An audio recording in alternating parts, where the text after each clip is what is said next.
Hey everybody, the Rivers Group here, and just like we talked about last week when we made a series on the steps of buying a house, we mentioned in one of those steps making the offer, and we are going to do a whole nother series on what goes into making an offer. So that's what this one's going to be about. We're going to have 7 or 8 sections probably on everything that goes into an offer.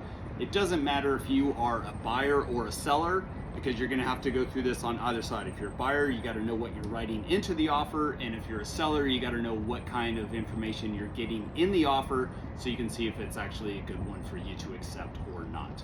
So stay tuned each day for the coming several days, and we'll go through all the steps of writing an offer.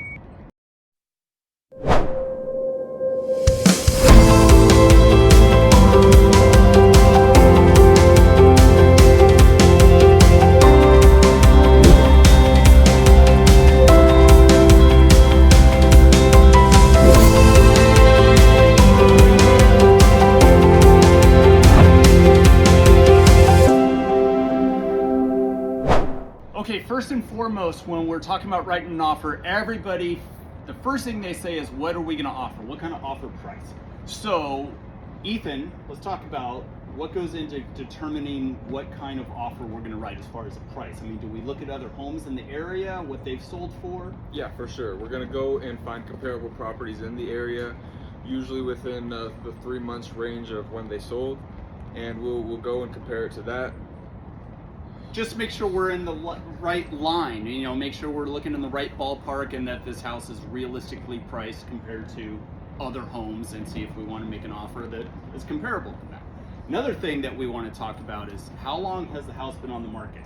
So how does that play a role if the house has been on the market only 2 days versus it's been on 60 days? Well, the difference between 2 days and 60 days is you're going to get more negotiating power when you have more time on the market. When the house is on the market for 30 days or more, you're now going to have a little bit more power when it comes to the negotiation time. That's right. So, you know, generally that 3-week, 4-week mark is kind of where maybe the sellers are starting to realize that whatever they listed their house at isn't working. The market speaks. Who buys or who sets the price is a willing and able buyer. So we don't set the price. The seller doesn't set the price, the market sets the price. And but if we happen to be the first ones writing an offer, well, then we got to figure out what our market is. The next step into writing an offer is we're going to talk about all the things that are included in the purchase of your home. So Ashley, there is a section on the first page of all the things that come with the house. So can we talk about what that is? Sure. Most of those things that we check off on that are appliances like your refrigerator, your stove, but that there are some things that you may want in that house that we can actually negotiate to try to get you, like that big screen TV that's in the family room, the playground equipment, that lawnmower that's sitting in the garage. Those are things that we can actually negotiate, but there also might be some things that you may not want, like a pool table or even a hot tub. You know, some people don't like those things. So we can write, like Ashley mentioned, things to specifically include in the offer, and then things to specifically take out that you don't want there whenever you become the homeowner, right? Exactly. All right. So we're going down the form here, and we're talking about what's next. And next is earnest money deposit. And Heather, what is earnest money exactly? Some new home buyers out there don't even know what this is. Earnest money is your initial sort of down payment that you make with your offer. Typically, it's anywhere from say 1 to 2% of the offer price. But if you're in a real tight negotiation, you might increase that a lot to make your seller feel more secure. But it's usually 1 to 2%, and it is just a deposit that is held by the escrow company, which is your third party in our party of buyers, sellers, agents, lenders, and they hold the money and keep it safe. And what you said it's due with the offer. Is it due right when you write the offer, or when is it typically due? When everybody has agreed to the offer, which we call when it is signed around. When the seller has agreed to the offer that you've presented, your earnest money is typically due 2 to 3 days after that mutual agreement.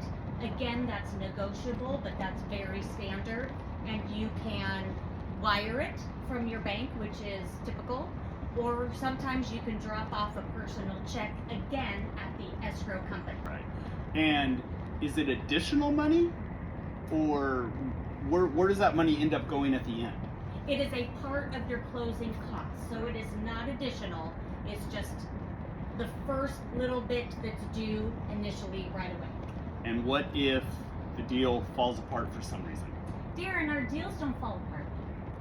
If we write a stellar offer and it's accepted, if for any reason one of our contingencies, like say you find something during the inspection that just makes you change your mind, that is a protection measure. At that point, you can back out of the deal, and with that, you get your earnest money back.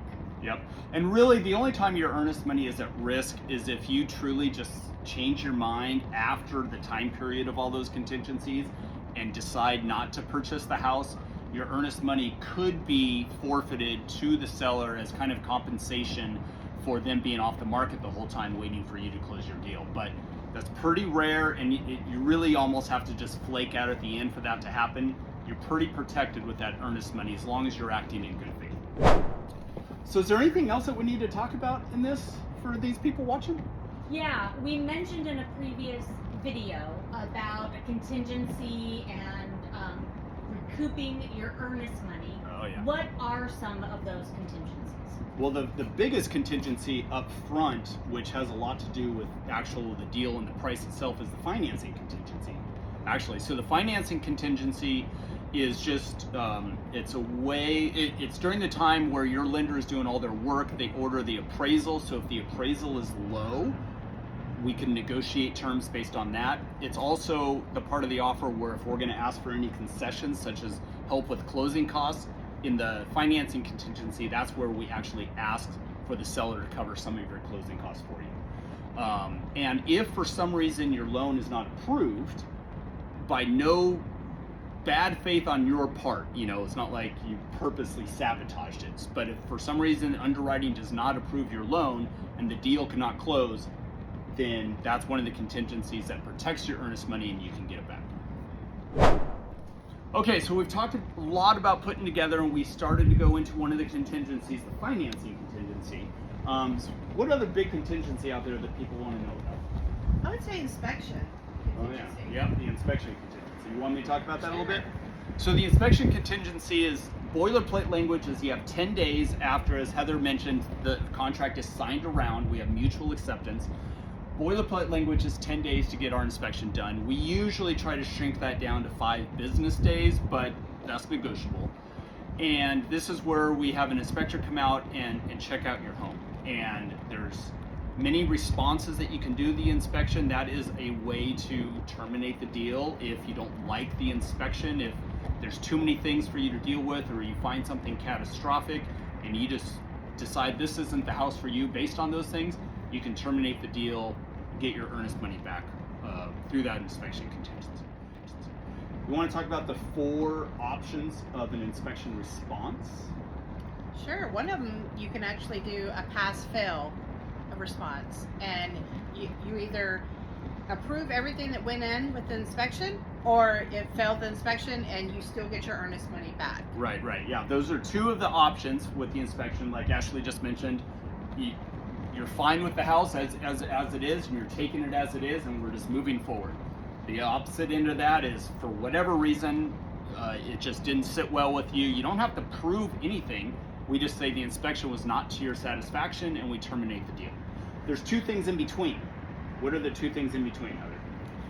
Well, if you do the inspection and you're still willing to go forward with your offer and the deal, but you now would like to ask the seller to either repair items or contribute maybe to your closing costs, something to just help with the expense to repair or replace whatever you found in that inspection that needs repairing or replacing. Yeah, that's exactly right. And that's a whole nother small negotiation, not nearly as big as the whole purchase price, but another small negotiation of who's going to be responsible for covering some of those repairs that we may deem necessary. All right, what's the last one? What's the last what? You said 4. Did we cover all 4? Well, that was a mix of the two. You asked all. for repairs or asked for concessions, Yes. or kind of a mix thereof. Yes. Darren, what are typical things that a buyer is going to ask a seller to possibly repair or replace after an inspection has gone? Well, there's no real standard on this, but there's definitely some common things that we find often. Probably the most common one is a dirty furnace. Honestly, it's a very cheap fix or repair service for the seller to do. It's a few $100. And you know, as homeowners, oftentimes we just kind of neglect certain things of our home and don't keep up on them. Furnace is one of those top things. Just a clean in service because the filters are dirty and nobody's taking a look at it. So we have a professional come in, clean and service it, make sure it's in good working order. That's probably number one. The big ticket, I always try to coach our clients that we're looking for big ticket stuff. Unless you're buying a brand new house should be perfect. But if it's a used house, well, it's used, and there's going to be, I promise you, the inspector is going to find things. But we look for big things, roof leaks, maybe big rodent issues in the crawl space where all the insulation's been pulled down, plumbing leaks, if there's a recalled electrical panel. These are kind of big ticket items that, or a sewer scope. That's probably the biggest one. If the sewer is clogged, these are really expensive repairs that I try to negotiate with the seller to have done. So whenever you're coming into your new home, it's ready to go. The tiny little stuff, if there's a crack in the drywall because the house settled 10 years ago, it kind of is what it is. So while we're on contingencies, there are a number of other ones that could go in there depending on the property. A septic inspection contingency can go on there. So this way, if your house is on a septic system, the seller has to make sure that the septic is recently pumped, is inspected, and is basically, you get a health letter from the health department certifying that everything is in proper working order. You can throw a title report to make sure that the title is clean, and they have to deliver a clean title anyway, but it gives you a period of time to review the title report. What else is there? Another one. Neighborhood review. Oh yeah, neighborhood review is part of the inspection contingency, so you can kind of, it's very subjective obviously, but you can go around the neighborhood and make sure that it's to your satisfaction. Oh, and the last one is HOA documents. So if you're buying a property that's in an HOA, we can request that all the HOA documents, the CC&Rs, things like that get delivered to you, and you have a time period to review those to make sure they're not too restrictive for whatever your lifestyle may be. So there's a number of different contingencies that sometimes go into offers. Sometimes there's a lot. Sometimes we try to minimize those if we're in a competitive situation to make it less complicated. But all of these go back to protecting your earnest money. Is a big part of it, and make sure that you're able to do your homework, your due diligence on the house to make sure you're getting a solid property. Everyone, that is in a nutshell what goes into an offer. Ashley? It's time for us to go. Bye, y'all. It's 5 o'clock somewhere. 1.